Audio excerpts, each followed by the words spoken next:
He kind of scratches his scruffy beard and he says, some of them complained of slight chest pains, but nothing. Well, he kind of says, it's like I said, it's hard. We identify them after they've been killed. So we're not 100% sure what kind of symptoms they may have been exhibiting beforehand, but then again, we're under the impression that this is just some kind of serial killer or some kind of beast that's roaming our streets.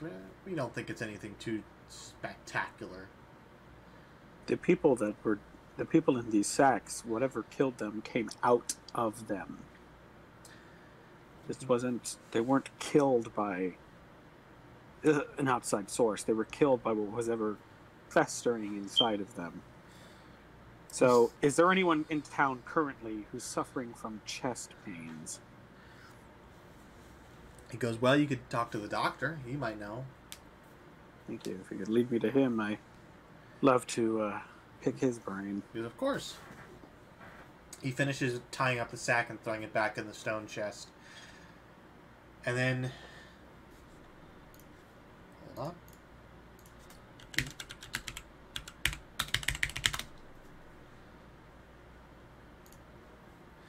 All right.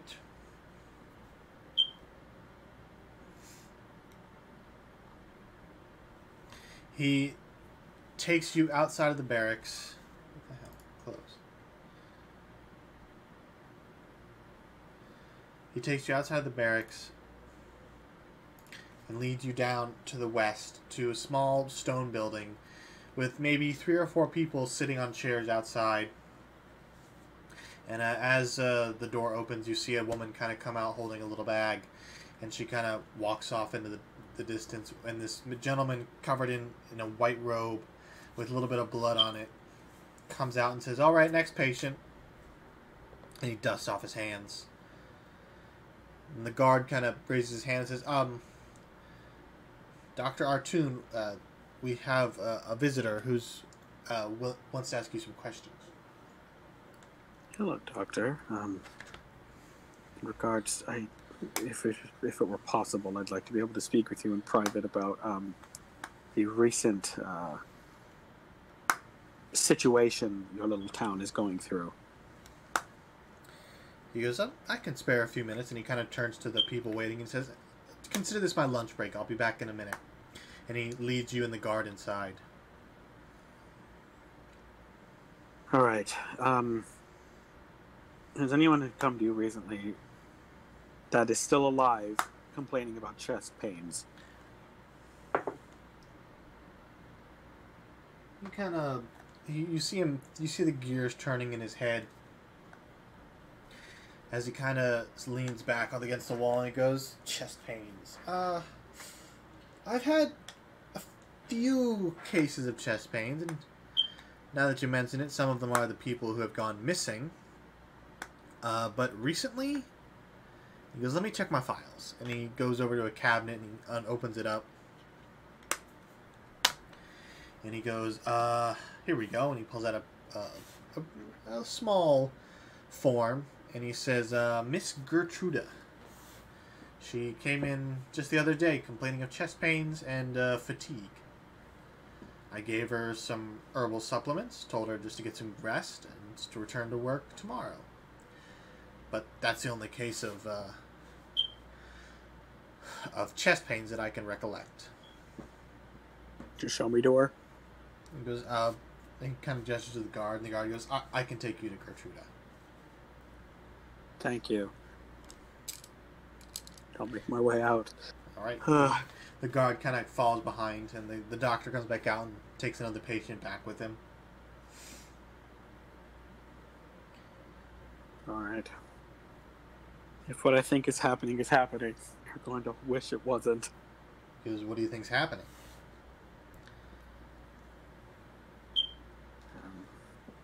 Let's just say a parasite. He kind of looks... Can you be a bit more specific? I wish I could. But until I see this lady.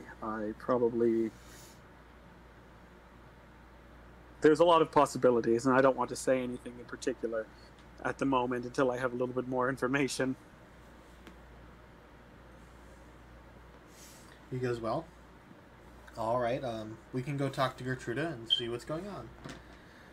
And he takes you and leads you back to a small house nestled towards the edge of the city, just close enough to the desert that it's got a mound of sand on one side, and to the right it's open and clear. The guard kind of goes up to the door and he gently gently raps on it. And after maybe 5 minutes of just silence, eventually the door kind of creaks open. And you see this tiny halfling woman kind of peek her head out and goes, can I help you? Hello. I was informed by the doctor in town you were suffering from chest pains. She goes, oh, yes, I'm suffering from chest pain, but the doctor gave me something and I'm feeling much better. Was she the younger... Was she the woman who left earlier? No. No, okay. I mean no disrespect, ma'am, nor do I want to pry, but if you would allow me, I would just like to make sure that it is merely just something medical and not something a little bit more nefarious. She goes, well, you can come in if you'd like. Thank you, ma'am.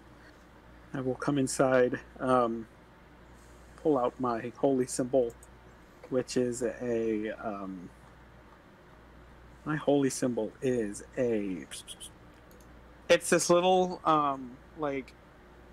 it's like an eye charm. It looks like a medallion almost, with like an eye on it. Or it's a medallion in the shape of an eye, and it has kind of like but the pupil is like a gemstone, and then it's kind of attached, like it just has this really long chain on it that's kind of attached and going up my sleeve, like attached like something underneath my chainmail shirt. All right. Kind of just slip it out. Yeah. I'm going to cast Divine Sense. My Divine Sense ability to detect. I detect good and evil until the end of my next turn. I can sense anything affecting by the hallowed spell, or I know the location of any celestial fiend or undead within 60 feet that is not under total cover. All right. Yeah. So, what are you looking for specifically? Or no, it's not specific. My apologies. Is she radiating any of these things? She herself is not. But as you kind of focus in, you see on her chest kind of just this faint hint of aberration. Just kind of nestled in her chest. Going to channel divinity. All right. My abjure of well, no, because I don't want her to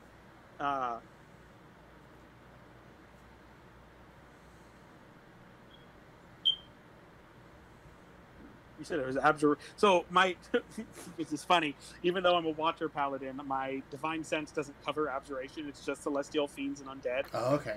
Yeah. But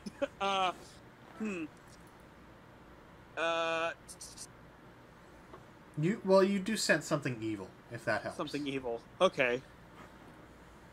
Because I can detect good.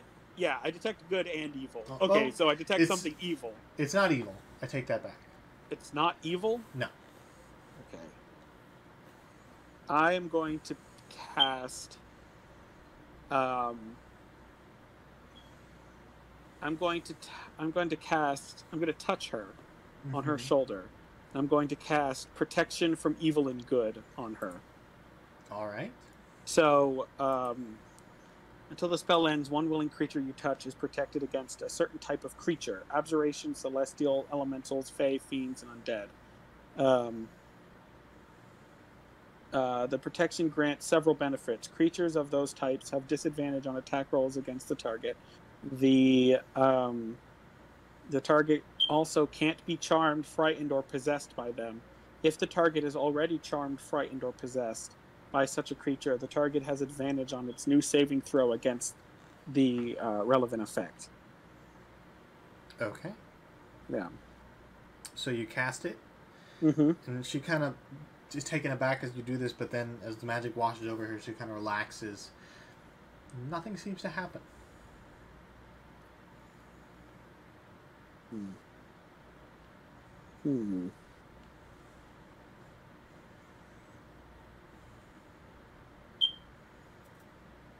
I'm putting a lot of thought into this. I'm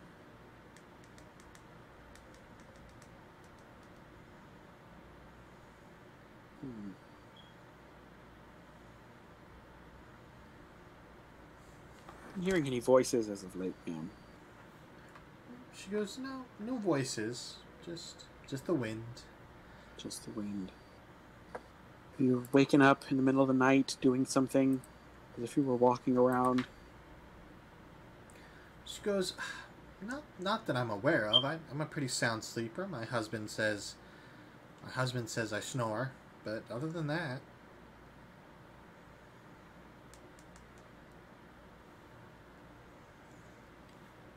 Would you mind if I try one more thing, just to make sure? She goes, well, so far you haven't done anything that I've been against, but go ahead. I'm going to cast Channel Divinity, and I'm going to use the Abjure of Extraplanar. All right. So, as an action, I present my holy symbol. In each abjuration, celestial, elemental, fae, or fiend within 30 feet of you that can hear you must make a wisdom saving throw of a DC 13. On a failed save, the creature is turned for 1 minute or until it takes damage. A creature must spend its turn trying to move as far away from you as it can, and it can't willingly end its move in a space within 30 feet of you. For its action, you use only the dash action to try to escape from the effect that prevents it from moving. If there's nowhere to move, the creature can take a dodge action. All right, so it's a wisdom save? It's a wisdom save, yes. Total of 9. So it fails if there's something there. All right, so as you cast this, she kind of just smiles at you, and then she kind of clutches her chest and doubles over in pain. And as she does, across her back, you see this bulge just kind of push its way out and then sink back in and then push its way out one more time. And something seems to be trying to break free from her. Dear God, this is vile. And it does. The guard draws his blade as this sickening cracking and sucking noise as this little plurt of blood goes out, and this tiny little tadpole kind of emerges and falls to the ground. Is she alive? She is in pain but alive. All right. She kind of doubles over and falls to the ground. I'm pulling out my sword and stabbing this thing. Roll initiative. Okay. Oh, natural 20. But I have a -1 in initiative, so it's a 19. Yes. Let me see.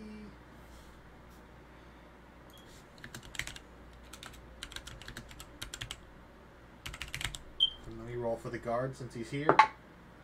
Natural 20. How nice. Yeah.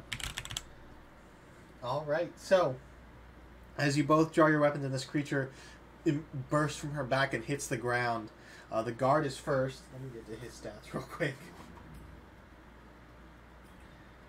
He's going to make a simple attack with his spear, not a sword. My apologies. So he hits. He deals a d6.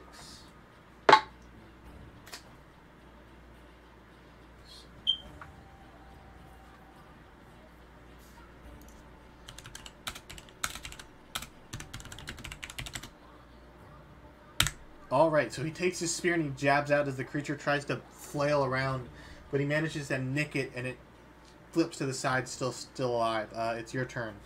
All right, I'm going to I'm gonna cast Lay on Hands on the lady.